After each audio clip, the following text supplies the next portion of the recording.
Hey, how's it going, YouTube? Crazy stuff on the timeline from this weekend due to the results and the chaos that ended up happening. And in today's video, we're going to break down Europe Qualifier 5. We got done with double elimination. We have our top 16 teams and some surprises along the way, which also changes up our first round matchups, which we've done all the math. Turns out it's really simple.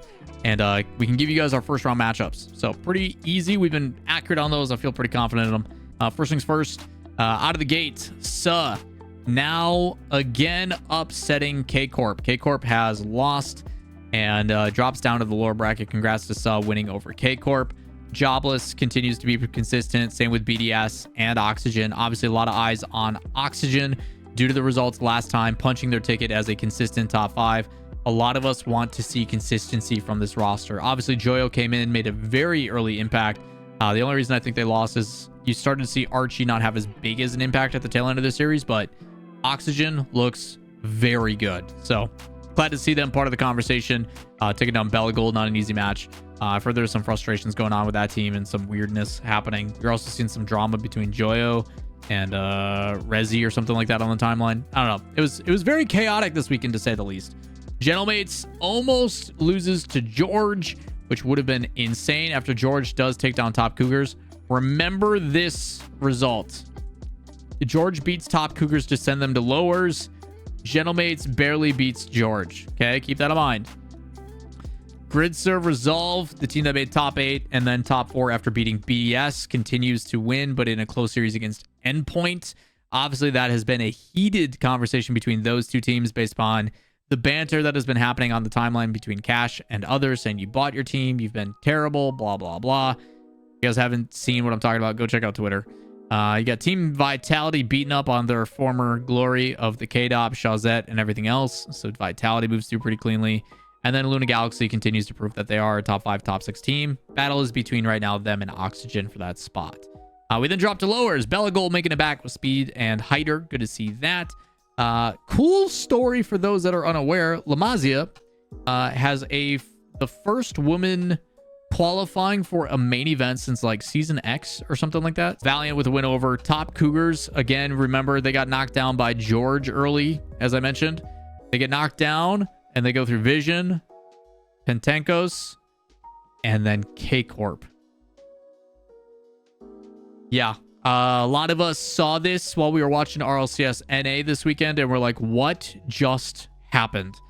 K-Corp is not, after a top 8, is no longer in the main event. What does that mean? We'll talk about at the tail end before we get into the end of the video, so make sure you guys stay tuned. We'll be talking about what that means for London, what that means for Worlds, and everything else as well. Fast forward, moving through over Novo. Good for them. Low block. Actually, this one, I forget who's on that low block roster off the top of my head. Goff's, the Voof, and Greva. So some names that we've seen a while. Goff's definitely underrated. Team 3 bounces back after Endpoint drops down, and that's kind of how it's been in the past. And then George, the team that brought K-Corp to 5, maybe not as impressive as we thought previously because of the loss to Top Cougars. They end up dropping and losing to Daystar, who has made one event prior where they got 1 point in top 32. So yeah, there's been some big upsets. And that seems to be the narrative from out this entire weekend, is that there's been a ton of parity and a ton of different results and stuff all over the board. But we do have our top 16 pretty much as expected. We are missing names, like I said, like Endpoint. We don't have K-Corp, which is pretty crazy.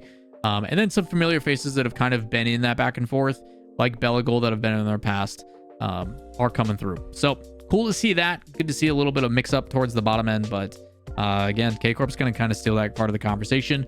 We did the math, so you guys didn't have to. Obviously, they usually release these a little bit early, but we've been spot on with all of our bracket playdown. The way that these rankings work out is pretty straightforward, nice and easy for y'all. The way that happens is once you get your top 16 teams, they then reseed them and then go by how many points do they have total in the RLCS, and we just take the number in total points, and that's how we rank them. 1 through 16. No tiebreakers at all. We don't have to do any fancy math or any other tiebreakers. It is just straight 1 through 16. Nice and easy, which then gives us our matchups. Alpine, Low Block, Vitality, Lamazia, BDS Valiant, Oxygen, Daystar, Luna Galaxy, Suh, Resolve, Top Cougars, Jobless, Bella Gold, Team 3 versus Fast Forward.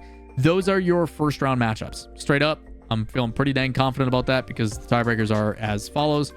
But easy enough. We've got our first rounds. You can choose who you want to root for. We'll probably pick like 3 or 4 of those matches to watch on stream on Friday, Saturday. So make sure you guys tune into that on the stream, whether it be here on YouTube or on Twitch. But what does that mean for overall points when looking at Major 2 results? And that's kind of what we're focused on here. Because of the team dropping with K-Corp, they're sitting right now in 9th place. They are tied for 9th. Fast forward, Team 3, and all of these teams, points-wise, are probably going to move up even further.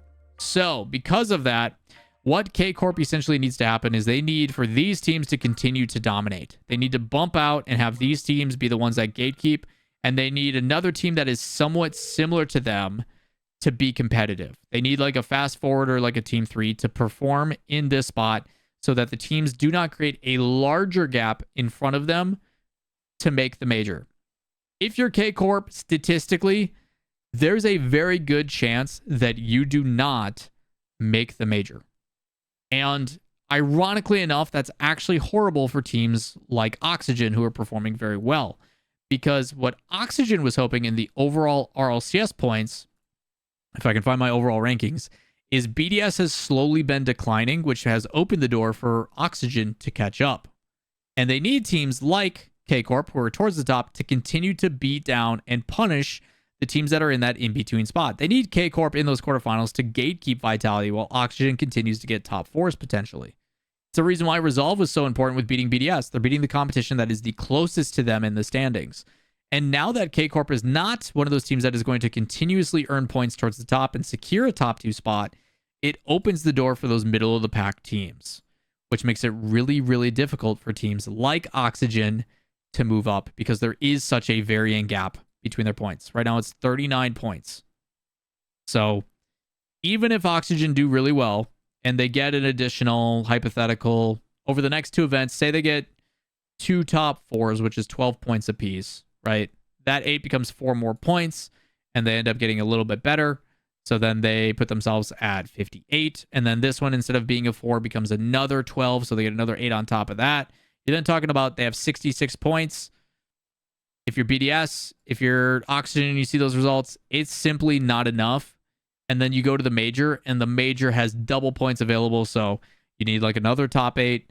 Even if that still happens and these teams still keep performing, in order for Oxygen to really make Worlds, like, they got to have some magic happen. And I will say as a final statement for this video, I personally think that Oxygen is a LAN team.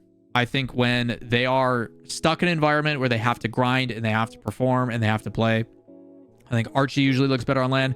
We've seen Joyo pop off consistently on LAN, and Oski is Oski. So, like, there's a very good chance that it is doable, but, like, we may get, like, a tiebreaker for Worlds, which I'm all for. Can you imagine after 6 events, 2 majors, all that kind of stuff, like BDS and Oxygen are playing 1 best of 7 to make the World Championship? Would be crazy. And that's only if BDS continues to underperform and they don't, you know, get past your top 8s. It's possible. So I want to talk about everything being on the line in these next couple events. When I talk about top 8 and qualifier 6 having a lot on the line, we're going to have a lot of questions answered, and I will do my best when qualifier 6 week comes out for each specific region.